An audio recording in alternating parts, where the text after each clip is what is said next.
Des photos, on est jeunes, on est beaux, voilà. Mais après, non. Parle du beau temps, de l'OM. Mon père était maître d'équipage à bord de bateaux de commerce.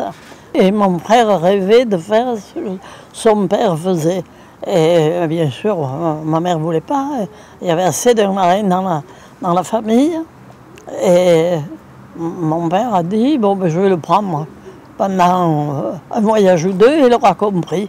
Je vais lui en faire baver, parce qu'il était maître d'équipage. Je vais lui en faire baver, t'inquiète pas. Il a dit à ma mère, le voyage d'après, il en fera deux au maximum.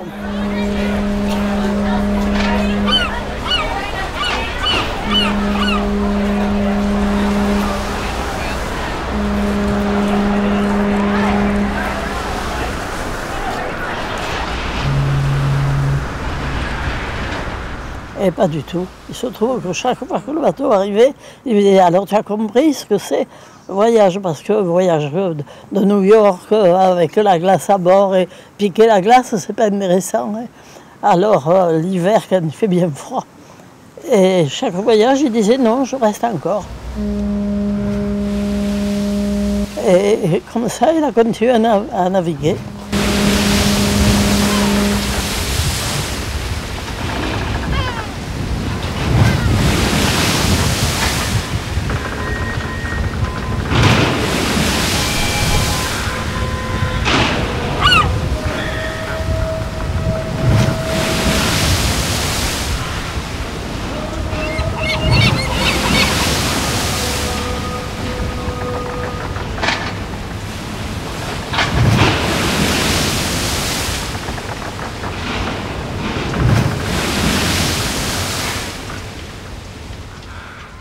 On m'a raconté que quelquefois il restait 2 ou 3 mois en Amérique, 2 ou 3 fois sur une île, parce que les bateaux étaient vieux, il fallait les réparer.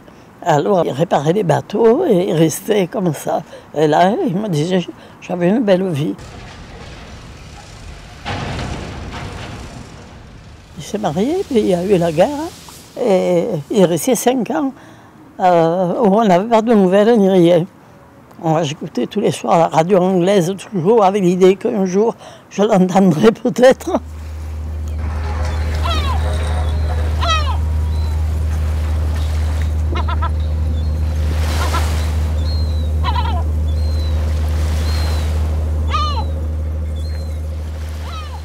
Pendant 5 ans, on n'a pas eu de nouvelles.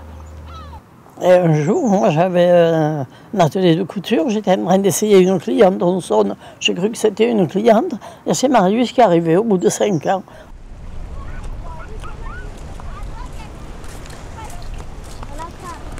Il m'avait dit, j'ai été sur un bateau et qui a coulé, qui a servi de chèvre. Alors, on était en convoi pour aller en Angleterre, et on a demandé au commandant du navire où j'étais de s'écarter, de faire son chemin, mais beaucoup plus loin pour servir de cible aux sous-marins. Et pendant ce temps-là, les autres continuaient. Voilà. Les sous-marins du Reich, produits à un rythme de plus en plus accéléré, redoublent d'activité.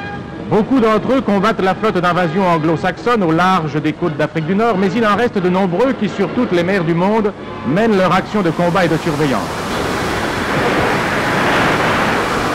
Ils le savaient, quand on leur a dit écartez-vous, ils savaient très bien que ça devait se faire. C'était une routine, on faisait enlever le plus vieux bateau et ils servaient d'appât aux sous-marins.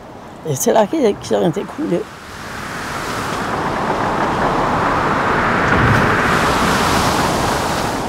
Ça doit être dur parce que tu sais que tu es condamné, quoi. On t'envoie servir de chèvre. Il me dit, on avait servi de chèvre. On savait qu'on allait être coulé.